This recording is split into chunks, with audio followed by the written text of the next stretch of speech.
Hi guys! Magandang gabi! Welcome back po dito sa Gandara SRU channel for Showbiz Update. Andito na naman nga po akong muli nagbabalik ang nagmamaganda ninyo kachismosang Kimpao upang magatid sa inyo ng latest update and fresh happenings patungkol kay Kim Chiu and Paolo Avellino. And para nga sa gabing ito, ang tatalakayin natin at pag-uusapan ay syempre ang tungkol po dito sa print ng My Love Will Make You Disappear sa isang bus. Grabehan nga yun. So, atin nga yung pag-usapan ulit kasi talaga naman pong deserve i-highlight nito. Grabehan yon. Salute po talaga sa mga Kim Pao fans, lalo na sa Kim Pao International na nag-sponsor nito. So guys, ayan, parang anong sarap, no? Na tayo dito lahat tayo doon sasakay na susugod sa mga sinihan. Parang ang sarap nun. Talagang mababalita yan. Pag nagkataon, ang sarap sumakay doon. Lahat ng laman ay mga Kimpaw fans na susugod sa mga sinihan. Well, siguro baka yan din yung balak, ano? And of course, pag-usapan din natin ang tungkol naman dito sa paayuda ni Sir MJ Felipe and ang pagiging magjowa coded ng Kim Pao. Hoy, si Kim and Paolo talagang ano na po ha, nagsasapubliko na. And at the same time, talaga pong tinatapos na nila yung aligasyon. But before that, sa mga hindi pa nakaka-subscribe dito sa ating channel, guys, kung Kim Post update ay inyong hinahanap at bago lang kayo dito sa ating channel, i-click mo na agad-agad yung subscribe button natin na nandyan sa baba para maging updated ka rin at ma-notify tuwing may bago tayong chika at balita hinggil sa Kim Pao. Basta mga balita na may kinalaman kay Kim Chu and Paolo Avellino, sagot na natin yan. Kaya tumutok ka lamang parati at mag-abang ng ating update. Usually, gabi ako nag-upload Pero sinasanay ko na rin na tuwing umaga mag-upload kahit isa, dalawa, ganyan. So, abang na lang po tayo, no? Lalo na ngayong February, na ang dami pong paayuda. Yes, guys, parami ng parami ang magiging paayuda. Kaya naman, panigurado, hindi lang po Team Puyaters ang atin pong mga Kim Pao fans. Team Bisihan, kasi kanya-kanyang larga dito, larga doon. Para suportahan, of course, bukas na ay meron pong mall tour ang Kim Pao Mall Show. Ang Kim Pao, February 15, may schedule si Kim and Paolo ha. So, wag po nating kalilimutan yan. Bukas may mga paayuda pa pala. So, eto nga guys, simulan natin ating update dito sa bus. Sabi dito ni Madam Beng, comment niya sa atin kasi nga nabalita na natin to kanina and deserve naman talaga to ma-highlight at pag-usapan, ipa-trend. Grabehan talaga yung effort ng mga Kimpaw fans. Grabe yung Kimpaw International. Shout out and thank you so much sa inyo. So anyway, ito na nga sabi ni Madam Veng. Grabe, naiyak ako kanina nang makita ko yan sa Twitter. Sobrang hands down ako sa Kimpaw fandoms. Grabe yung pinapakita nilang suporta at pagmamahal kina Kim and Paolo. Sino ba naman po hindi talaga maiiyak niyan? Grabe yung suporta kay Kim and Paolo. Lahat po tayo nagmamahal kay Kim and Paolo. Tapos eto, yung mga kasamahan natin. Kaya pati ikaw mapapapush na rin. Mapapapush na rin kung ano yung kaya nating iambag sa pagpopromote po ng My Love Will Make You Disappear. So tulungan po tayo dito guys.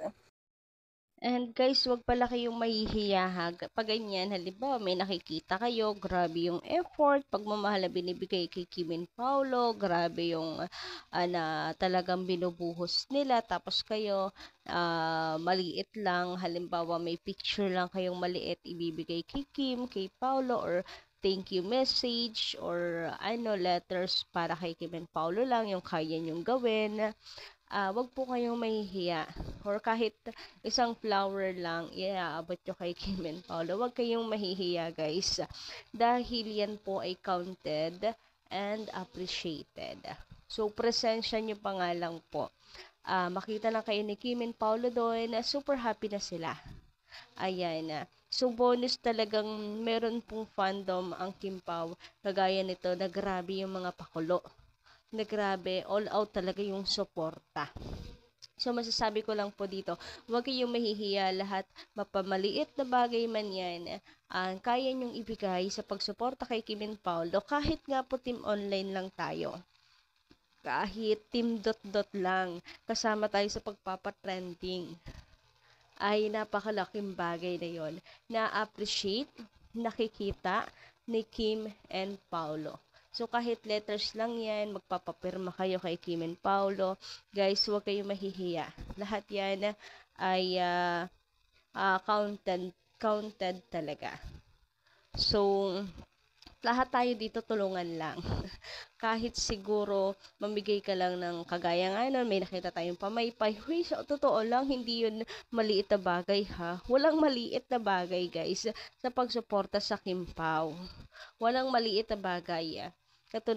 Totoo niyan ay lahat ng ginagawa natin, pagsuporta kay Kim and Paolo, hindi maliit na bagay yan. Dahil kung maliit na bagay yan, hindi po mapag-uusapan at hindi ganito kalaki yung po na may bibigay natin kay Kim and Paolo.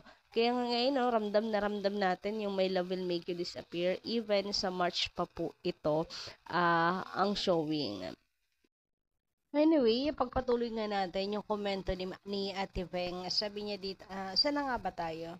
Yung coffee truck pa nga lang nakakamangha. Tapos ngayon, may pabas na silang advertisement para sa Kim Pao. Grabe kayo, Kim Pao fandoms. Dinala na nila ang Korean vibes sa Pinas. Sa Korean celebrity ko lang ito nakikita.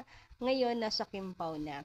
Maraming salamat Kim Pao fandoms sa pagmamahal at support na binibigay nyo kina Kim and Paolo. You are the best fandom here in Philippines. Samantala, dumako naman tayo dito sa pa-interview ni MJ sa Kim Pao. The best din talaga to si MJ eh. The best din to magpaayod eh. Alam mo yan, talagang shippers din sila ni Kim and Paolo. Nagbibigay din siya ng mga hints about kay Kim and Paolo. Grabe, very mag-jowa things. Very mag-jowa coded si Kim and Paolo. Kahit mag-deny sila China, nako, hindi nyo kami malilin lang. Hindi nyo kami malilin lang Kim and Paolo, pero good vibes pa rin yung hatid nung dalawa kahit mag-deny sila dyan. Huling-huli pa rin nila yung kiliti natin. So, sabi nga dito, Tumblr, tapos share sa food, makuha kasi tingin pa, galingan mo sumagot. Ganyan ang Kim Pao, grabihan yon. So, si Kimi inunahan si Paolo sumagot eh. Kaya siguro si Pao nagpreno-preno. Kasi 'di ba, sa kanilang dalawa si Pao itong ready sumagot, ready umamin. Hoy, grabehan. Kaya si Kim may pagharang agad. Sinabi niya hindi naman. Sinabing very magjowa coded, sabi ni MJ. Sabi ni Kim, hindi naman. Hindi naman daw siya yung nagluto, 'di ba? So sabi naman dito na MJ Felipe, sa totoo lang, madami naman akong friends. And sometimes, I share my baon. Pero hindi naman sa level na nag-a-adjust ako ng baon sa isang tao. Unless, Happy Valentine's na lang talaga sa lahat. Hashtag GF coded. Hashtag adjust baon. Iba din talaga mang-asar to si MJ.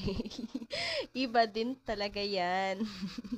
Grabihan yan. Pero totoo, diba? Biruin mo si Kim, na-adjust niya yung baon niya for Paolo. And kay Kim na rin naman ang galing para para sa kanya na lang din umano si Paolo ng ulam. Parang gano'n yan. Sa kanya na lang manghingi. So, gusto rin ni Kim na share sila ng food. And it's very magjowa coded talaga. Kahit sabihin na hindi si Kim yung nagluto. Pero, the way na nag-adjust siya para kay Paolo, Kasi kung wala lang, bahala ka dyan kung hindi mo gusto yung baon ko diwag. Parang gano'n naman talaga pag mag-friend kayo. Ayaw mo diwag, pero dahil special someone mo yan or jowa mo yan, ayaw po ni Pao niyan. So, ano na lang, gulay-gulay tayo, ganyan, di ba? Very mag-jowa coded kasi talaga yung Kim Pao. Paano nyo mong matatanggihan? Kim Pao, hindi nyo kami, mali din lang. Sa iba na lang, wag kami. Charot ah.